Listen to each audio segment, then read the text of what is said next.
What's going on, everybody? This is Afro Think Tank. Today, I'm going to bring you some videos where there are some unapologetically Africans who value African spirituality, African religions, and they 100% rebuke these foreign religions that has infested the African mind.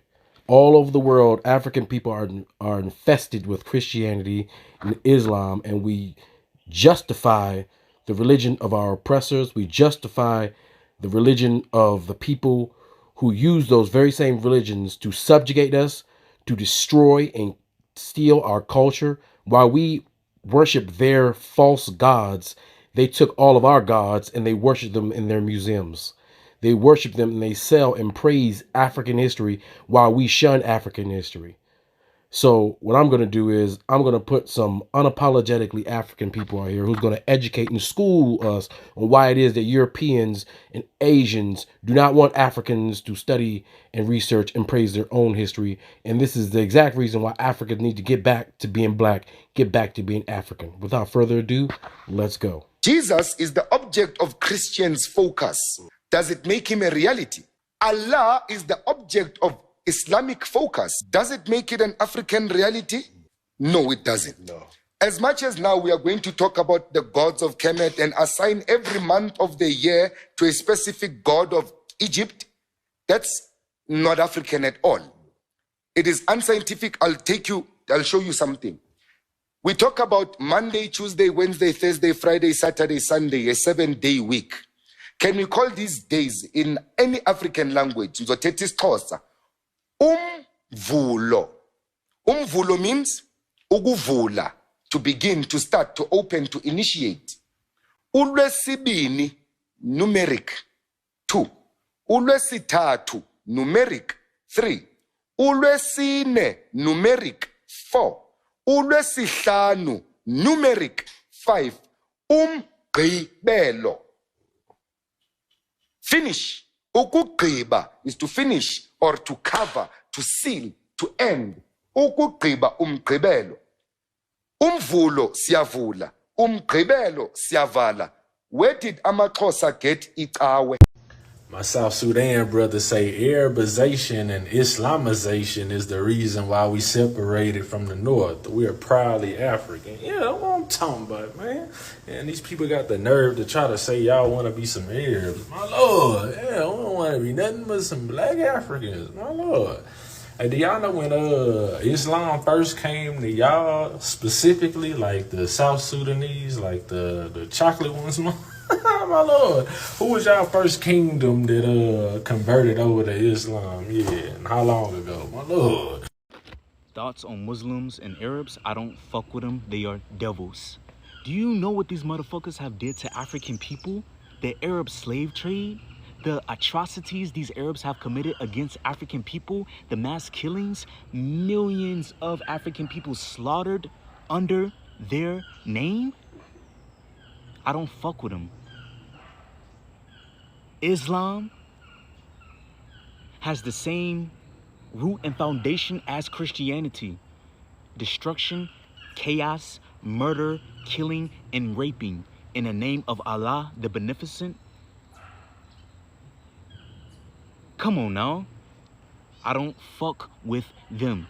Because you look in Morocco, Algeria, Egypt, Libya, Tunisia, these Arabs don't care for African people. The Middle East, Egypt, Middle East is still Africa, but they don't associate themselves as African or black people. Come on now. One day I had this conversation with this Arab, this devil from Tunisia and Costa Rica, you know, because a lot of people come here, different races. And, you know, she asked me where I'm from. I said, I'm African, you know, but I come from the States. She said, you're not African. I said, you're not African. You're not original to North Africa at all. I'm the original native African. You're not. This is what these devils think about us. They think that just because they invaded and they conquered, that they are natural to Africa and original to Africa. You're not. Egypt, the Arabs that have taken over there now, when it comes to the ancient Kemet civilization, the pyramids and the monuments, they use all of our things for profit. They don't care about us at all. And you know another thing that the devil told me from Tunisia? I said I never been with another race of women. She said, oh, you racist. You missing out on some good pussy. Bitch, I ain't missing out on no good pussy from y'all draw-ass motherfuckers. Get the fuck out of my face. Moral of the story is I don't fuck with Muslims. I don't fuck with Arabs because they have the same foundation, which is destruction, murdering, raping, and killing, especially when it comes to African people.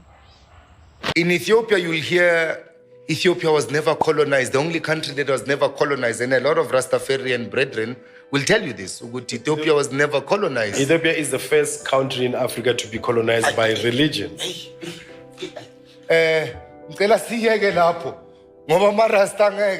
No, but you see, the truth must not massage. We must not massage the truth.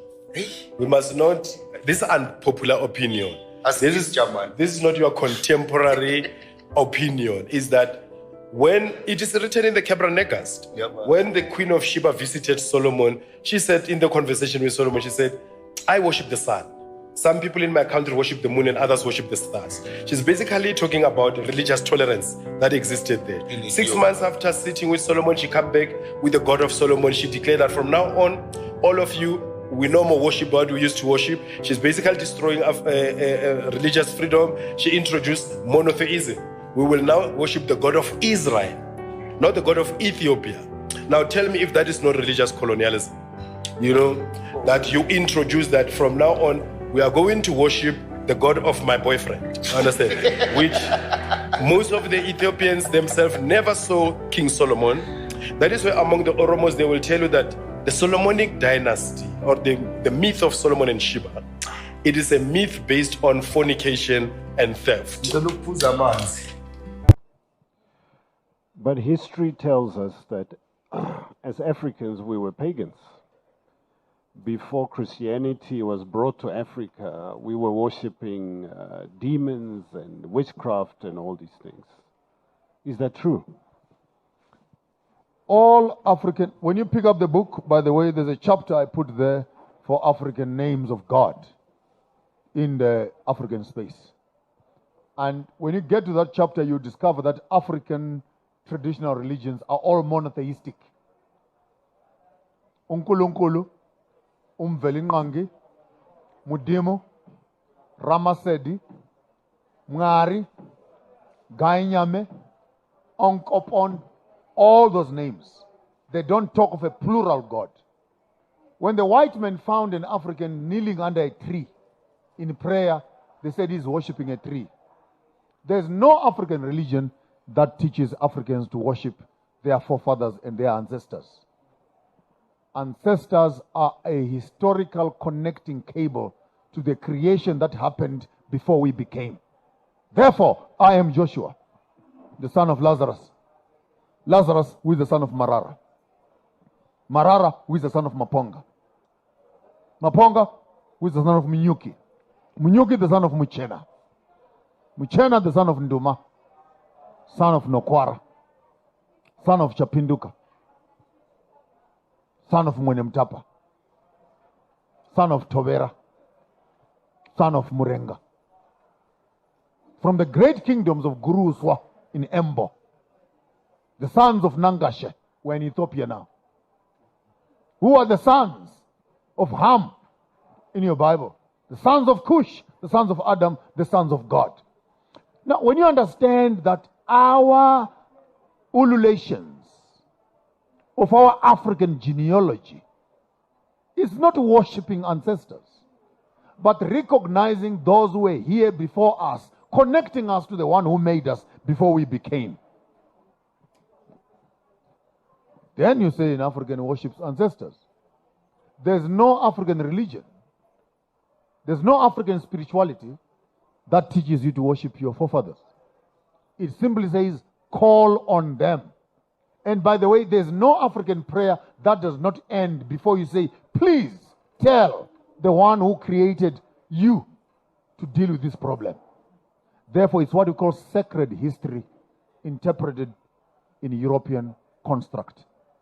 When an African calls his forefathers, just like a Jew says God of Isaac, God of Jacob, God of Abraham, and etc. An African, and by the way, white people don't know the Bible. Well, they don't have ancestors, they don't have surnames, they don't have totems. When they say Jesus of the tribe of Judah, they don't know the other Jesus is Mtaung. So we cannot help them. Because even the construct of the text itself challenges their culture, which they don't have. When your brother dies, please go and marry the wife. A white man does not know how to do that. But in African, it's culture. When boys are of a certain age, please go and circumcise them. A white man does not know how to do that. A black man knows how to do that. Now, how can you wait for a white man to tell you what is in the text when the culture and the religion of the text is not European? 80% of the Bible is polygamy. The white man does not know that.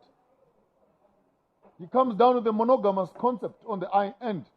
Then we start teaching cheating and etc. on the left and create media around that. So let's not waste our time. What we now believe as Christianity Mchana is European culture. Hey, umtanami, ngiyakaphumela apha endlini engafakanga ingubo emhlophe. My daughter will not leave this house until she's putting on a white dress. Because the mother now thinks that a white wedding is superior to a black wedding or a cultural wedding. So here we are in Senton right now, 300,000 young boys and girls sleeping with each other, 2-3 children later, because they can't afford 250,000 to go and hire Aventura or Avante for a wedding, to do a white wedding. Are we practicing Christianity? Or this religion we have accepted, this Jesus we are talking about and this God we are talking about will not accept a black man until he becomes white first. Then God can deal with him. Because if you bring your traditional drum into the church, Jesus will run through the door. Because he does not understand this. If you come dressed up like a Zulu into a church, the elder will find a tie for you and a jacket so that Jesus does not get traumatized. These are the realities we need to start talking about as Africans. That are we saying what we've accepted as Christianity is Christianity, or it is actually European culture? Then you ask me. And I'll tell you that 60 to 80% of Christian practices is European culture. A man who gives you herbs to drink is a witch. A man who aborts your wife and takes the fetus to make tablets and give you back to drink is a doctor. And your government says this is a witchcraft act. It's not witchcraft as a noun. It's witchcraft as a question. Which craft are you using?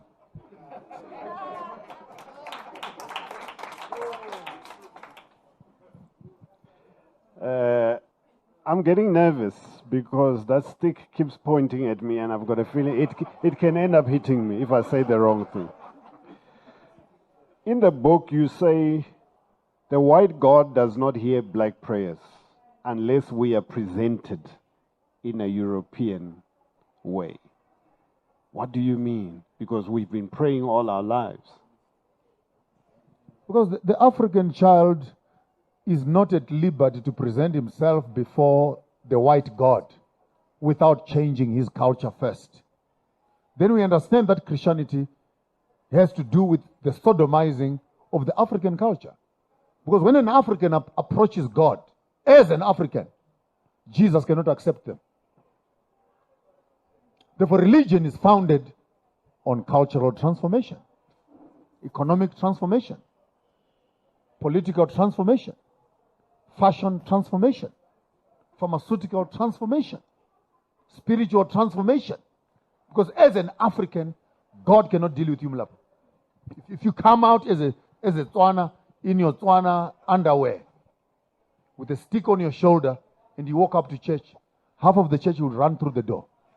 But they cannot deal with the African until he has been to Edgar's and Markham's and got himself a tie and a jacket to be accepted.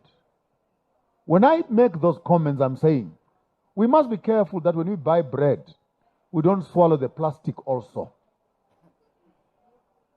Eat the content, but the packaging of the gospel. By the way, while we are on that, let me be very clear that Christianity is colonialism. Because had the Muslim been here before Christians, ask me what you will have been. Talk to me. Go to Egypt if you don't know. Go to Kenya if you don't know. Go to Tanzania if you don't know. Go to Malawi if you don't know. The populations are Muslims. Why? Because the colonialists who came had the same complexion, the religion they brought.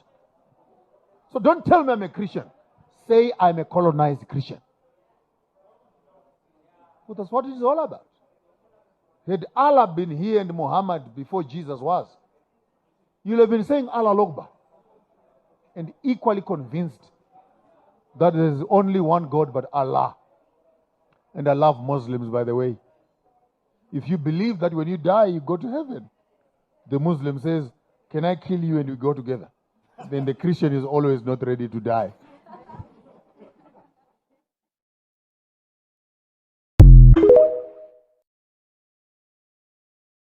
Did you know that many black revolutions in the Americas began with rituals from indigenous African religions? Throughout history, black people drew the power to rebel against white Christian enslavers from the indigenous gods and spirits they carried with them from Africa to the Americas. And here are just 3 examples. In the early 1700s, a group of enslaved African people, likely of the Akan people from Ghana, waged a war on Christians in New York City. The traditional Akan religion is a polytheistic belief system where minor deities known as Abasim have powers that include strengthening warriors and protecting the community. And this is what likely inspired these warriors as they started setting fires to homes and killing white slave owners. Many of these African revolutionaries were captured, tortured, and killed. However, many of these revolutionaries would go on to inspire and or participate in later revolutions in the late 1700s, which would then promote the early abolition of slavery in the North. On April 6, 1760, on Easter Monday, Tacky's rebellion unfolded in Jamaica as enslaved Africans rose up against their white Christian enslavers. The rebellion was led by a man named Tacky, an enslaved Ghanaian who was an overseer in St. Mary Parish. The rebels drew strength from their own spiritual traditions, most notably Obia, a spiritual belief system deeply rooted in African traditional religions. Recognizing the power and influence of these traditions, colonizers suppressed its practice by criminalizing it in fear of future uprisings. Thus, Jamaica enacted the first ban on Obia in 1760. This pivotal moment shows how Tacky's rebellion not only highlighted the determination of enslaved individuals, but also led to the targeted suppression of their spiritual practices. At the onset of the Haitian Revolution in 1791, Vodou spiritual leaders led a ceremony in a wooded area known as Bois Cayman. The story goes that a Vodou spiritual leader known as a Mambo named Cecile Fatiman appeared, got possessed by spirits known as Loa, sacrificed an animal, and gave its blood to the black warriors who vowed to kill all the white people on the island. They also renounced the god of the whites, who they saw as permitting slavery. Also leading the ceremony was a spiritual leader named Dari Boukman, who was born in Senegambia and was killed shortly after the ceremony while fighting for his people's freedom. The French knew how important Boukman and his work were for his people, so they decided to display his head after he was killed. The Haitian Revolution went on to be the first successful black independence movement in the Americas and also successfully catalyzed the freedom and emancipation of all enslaved Africans on the Western Hemisphere. And that's just a historical reality despite anyone's religious beliefs. Christian hegemony and the widespread influence of monotheism, upheld by colonialism, has led to a focus on black revolutionary leaders who embrace Christianity or other Abrahamic faiths. But there is a terribly underreported amount of religious diversity among black freedom fighters, a fact often rejected because of the stigma against indigenous African religions throughout the world. And the same religious intolerance used to oppress our ancestors and maintain their enslavement is ironically being used by their descendants to erase them from history. But what is your religious background, and do you want a part 2 on this topic? Let us know in the comments and follow for more. So let me get this straight. Colonized and Christianized Africans always love to talk about how we should be glad that the colonizers came because they saved us from our barbaric ways. And they love to cite that example of the colonizers stopped the killing of twins in Africa, which is crazy to me that they believe that historical lie. Because if we really were unaliving twins in Africa, how is it that we have names for twins in our languages? But I digress, back to the point. But these same colonized and Christianized Africans who are so grateful and want the rest of us to be grateful that the colonizers came and stopped us from our barbaric ways, like unaliving twins, have no issue whatsoever with their God unaliving the firstborn sons in Egypt. As a matter of fact, they justify that. You really can't make this shit up.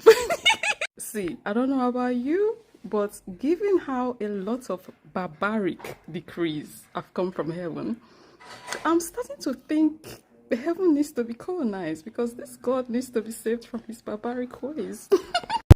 African people worldwide has managed to liberate themselves physically from the colonizer, physically from the oppressor. Africans are now currently trying to liberate themselves economically and financially from those very same oppressors. But the very last hurdle that us African people need to do is we need to liberate our minds. We need to liberate the European centric thought. We need to give the colonizer, the dehumanizer, the subhumans, the barbarians back their religions, back their perversions of African religions. And we need to start putting respect on our traditions, on our sciences, on our ancestors, on our ways of thinking, on the original. We keep talking about how we are the original human being, how we are the mothers and fathers of civilization, where it's time for us to take that to heart, and it's time for us to take back what belongs to us, and it's time for us to have an African-centered mind. That is the only way that we are going to ever succeed fully. And it's time to liberate our minds from the last obstacles that we have, and that's the mental brainwashing that happens to us because of Christianity and Islam, which are foreign religions that do not belong to us. No matter how some people like to justify it or try to use word salad to say that these things belong to us, but in reality, these are the bastardized children of ancient African religions and spiritual systems, and we need to get back to the original and stop utilizing and deifying these carbon copies that are perversions and are tools used to subjugate us and to keep us stupid and ignorant within a box of one or two books, when as Africans we have written thousands of books with knowledge that we need to be able to take and manifest to improve ourselves and continue to rise as individuals, not only physically, not only economically, but spiritually. Anyway, that's all I got to say. This is Afro Think Tank. Learn something, teach something.